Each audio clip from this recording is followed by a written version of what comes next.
Question: what's renting space in your mind?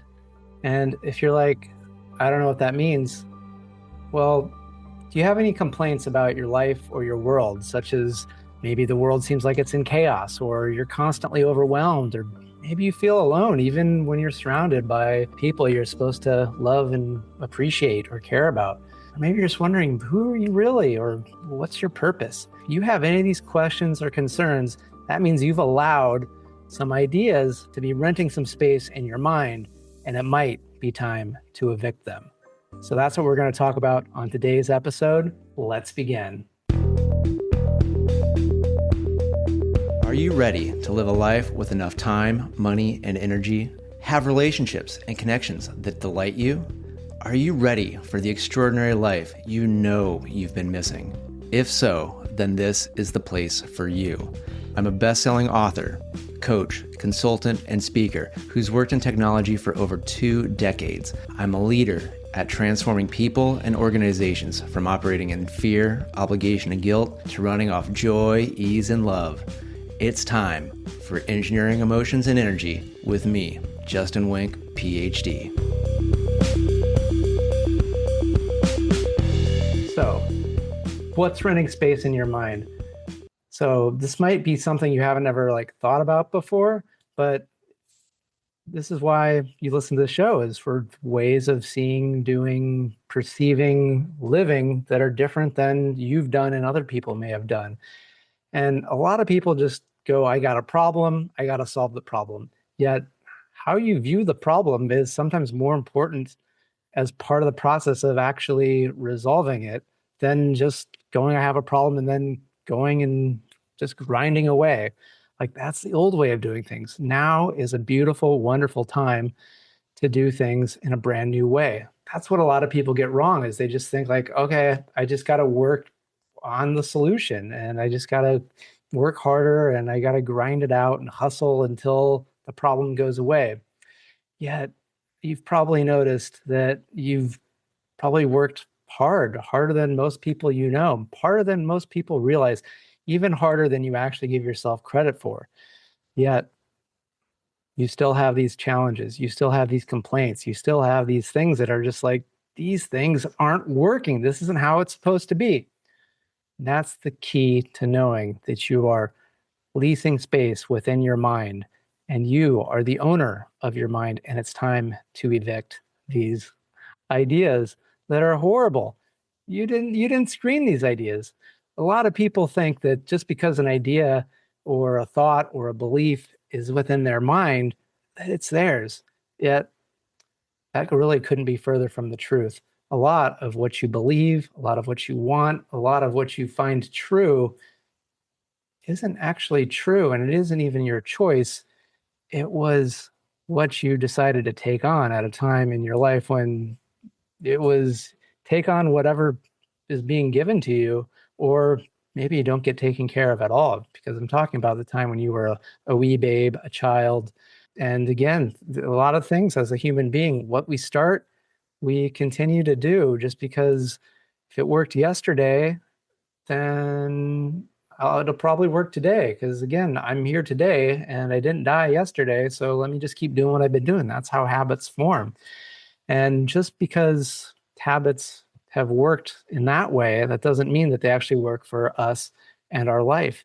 And you're here listening to this show because you want something that works for you, your life, and what you're meant to be doing with that life on this planet right here, right now. What worked even a year ago, especially 5 years, 15 years, 100 years ago, most of it doesn't work anymore. And that's what you're confronted with now, is recognizing that what worked yesterday, what might have worked for your parents, what even might have worked for you when you were younger, just doesn't work. So it's time to take some stock of what's been taking up space in your mind. Because a lot of people don't get this about their mind, that you are the owner of your mind, yet you haven't been the owner occupier of your mind for most of your life. You've let these other ideas, these other ways of thinking, these other ways of believing and being, basically living in your mind, doing what they want, and some of them haven't even been paying rent. And it's time to evict them and bring in some brand new tenants. That's brand new ideas, beliefs, identities, ways of being that actually serve you.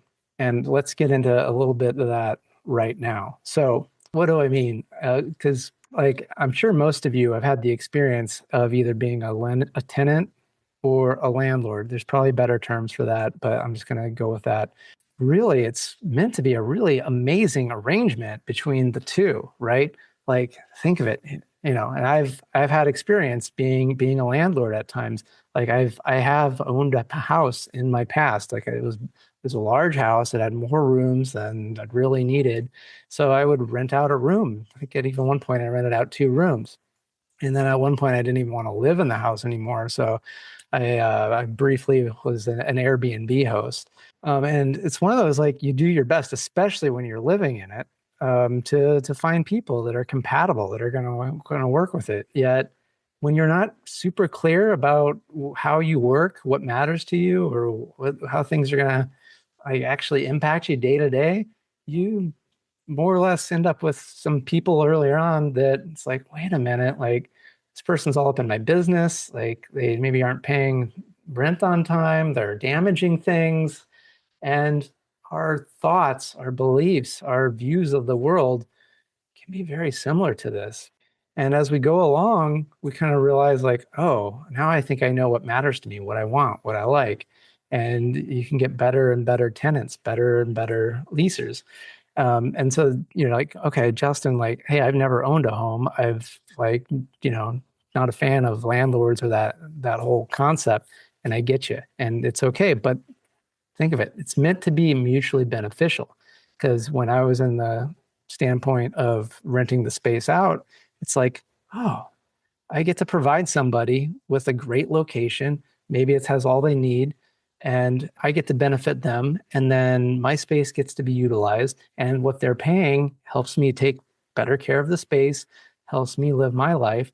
And when it's done out of like mutual energetic exchange, it's like we're both here to provide and to serve and to make each other better off because of this relationship.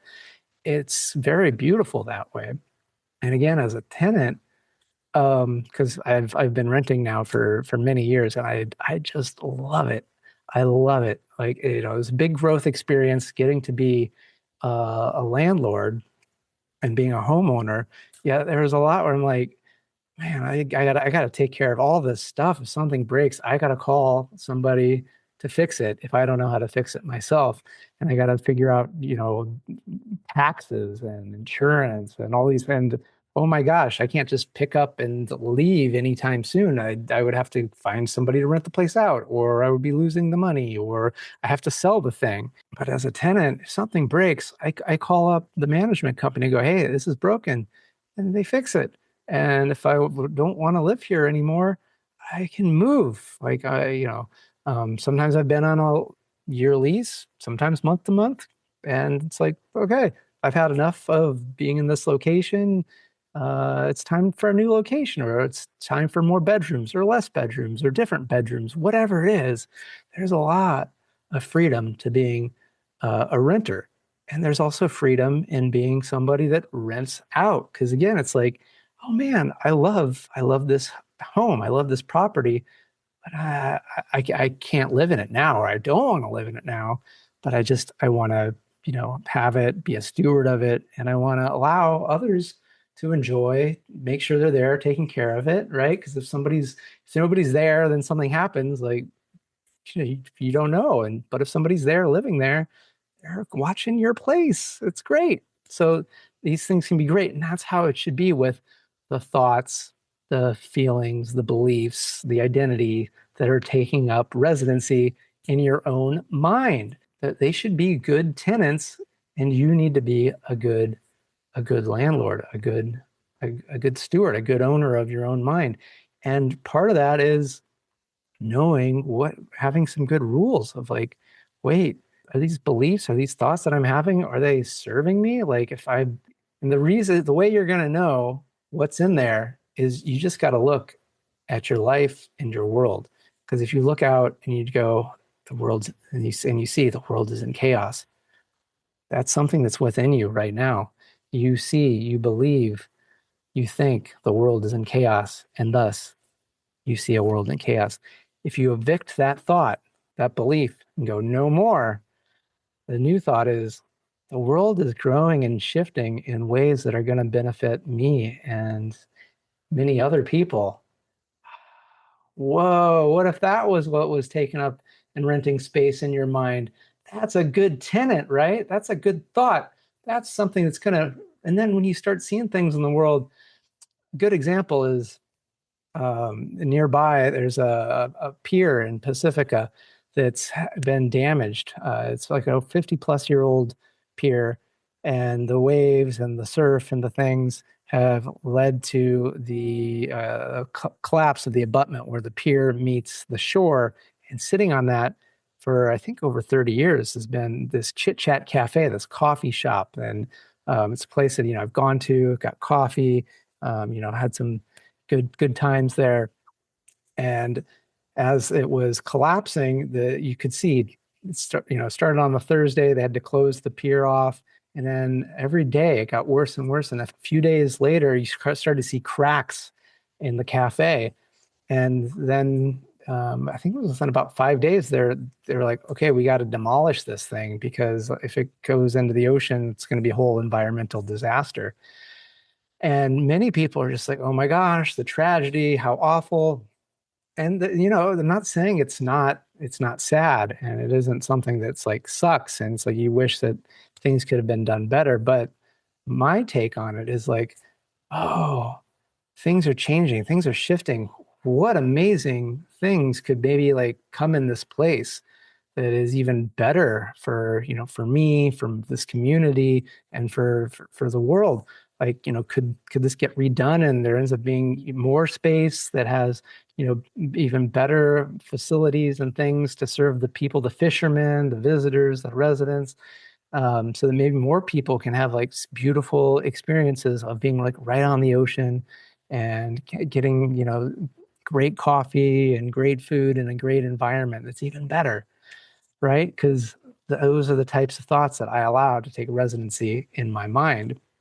Whereas if, the more you allow what's been there to just continue living, probably rent free, and it's been harming you, then the more your world is going to show you stuff that like, oh, it's just overwhelmed, and anything I do is never enough. Because that's just something that's a made up story.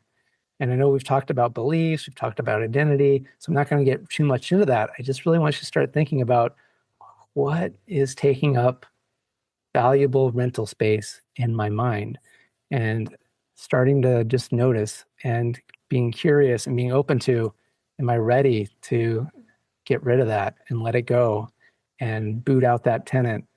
Because again, like it's where you want to make sure things are mutually beneficial, that it's a mutual energetic exchange. It should be good for both parties, right? Because if it's too one way, then it ends up being a harmful situation. And so the owner should be taking good care of the mind and the vessel, right? Like your body, because it doesn't matter if you have fantastic thoughts and fantastic beliefs, but you're, treating your body like garbage, then it's like these great places they don't have any ability to do anything good out in the world or with the world. And then if it's a bunch of garbage, tenants just trashing the place, then it's just going to degrade, and the owner isn't going to be able to be a good owner anymore. And that's effectively a form of death. And yeah, like, could be metaphorical death or it could be literal physical death eventually, right? If we don't watch what we believe, then eventually it will consume us, and we don't get to do what we were meant to be doing here. Because like one of the things that a lot of people wonder about is like, who am I? What am I doing here?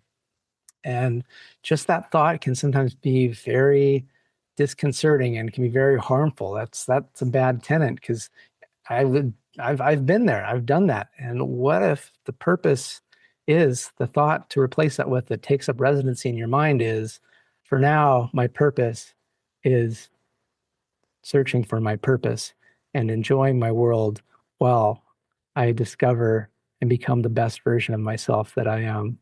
Something like that. You can play with it, but something like that is really, really going to help you feel so much better in becoming who you really are and getting into your purpose, whatever that might be, and just making it more enjoyable.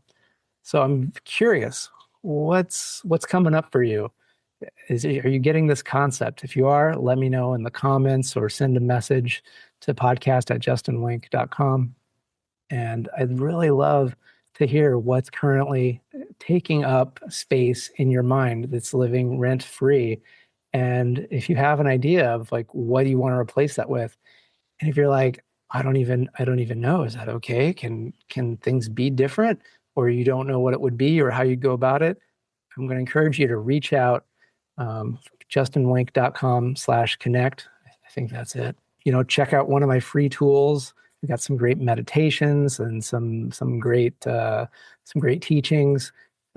Or, book some time with me and we can I got great ways to help you identify and shift those super quick so that you can start having amazing tenants in your mind and you can just be the happiest owner of a mind that you've experienced so far, because that's what I want for me and the people that I get to enjoy in this wonderful, beautiful world. Because I really do believe that we have a lot of great opportunities for an incredible, amazing world. Not to say that there aren't problems, not to say that there are things that are like, oh my gosh, I can't believe that's happening. And depending on what beliefs, what identities we've allowed to take up residency really shifts what we make of that and then what becomes of those.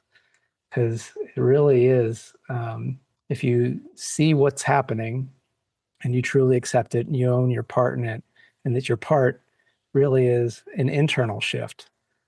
Because that's one of the big things about this show and about my work is it really is about what's going on inside of you, your internal state of being. That is the most important thing. That is the gift. That is the power. I recently saw the He-Man movie. I think it's just called Masters of the Universe. It's not like I was a big He-Man fan, but I did grow up kind of in the era. Like I do remember playing with, being somewhere and it's like, oh, there's a He-Man action figure and he's got the thing on his chest that he takes a hit and oh, it spins around and his armor's been damaged. Oh my gosh. And Barbie's there and it's like He-Man and Barbie are fighting her, I don't know, whatever, but because I didn't have a complete set or anything. But He-Man's thing in the cartoon is this got the sword of power, and he takes the sword and puts it over his head, and he goes, "I have the power." And my God, when he does it in the movie the first time, it's like, "Oh my gosh, this is so cool! Yay!" As my four-year-old brain gets activated. We're often thinking that the power lies outside of us, that it's something out there, that it's if something in the world changes, if somebody does something different, if I have something different, then I'll feel different. In the movie He-Man, spoiler alert, because apparently it didn't do very well. So probably most people, but again, it's still a fun movie because I mean you got Mech Neck, it's got a giant mechanical neck. You got Moss Man, who's made of moss. And then you got Fisto, who's got a giant fist and fists anything and anyone, and even fisted a goblin. And so there's a lot of fun stuff. But He-Man, who's Prince Adam, is I don't know if he's kind of like Batman, different identity, but anyway, he eventually realizes in the movie that the power was never in the sword. The power was within him all the time. He could always become that powerful individual just by choosing it, by owning it. And that's the same for you. When you recognize and own that the power is within you, you have the power. You've always had the power. You do have and will always have the power. It's just up to you to recognize it and utilize it. And that's where owning your mind and deciding who, what, and whatever gets residency, that's up to you. It is your mind and you get to choose. Just because it's been there for as long as you can remember doesn't mean it has to stay. You can boot out whatever you want, bring in whatever you want. And if you want help with that, I'm here. I love doing that stuff. I do that work for myself, and I love doing that with other people. So I think with that, we're going to call this a show. Thank you so much. Definitely do. Let me know what you think. What are you working on? And with that, thank you and good day. Thanks for tuning in to Engineering Emotions and Energy with Justin Wink, Ph.D. Today's episode resonated with you? Please subscribe and leave a 5-star review. Your feedback not only supports the show, but also helps others find us and start their journey of emotional and energetic mastery. You can also help by sharing this podcast with someone you think will love it just as much as you do. Together, we're engineering more amazing lives.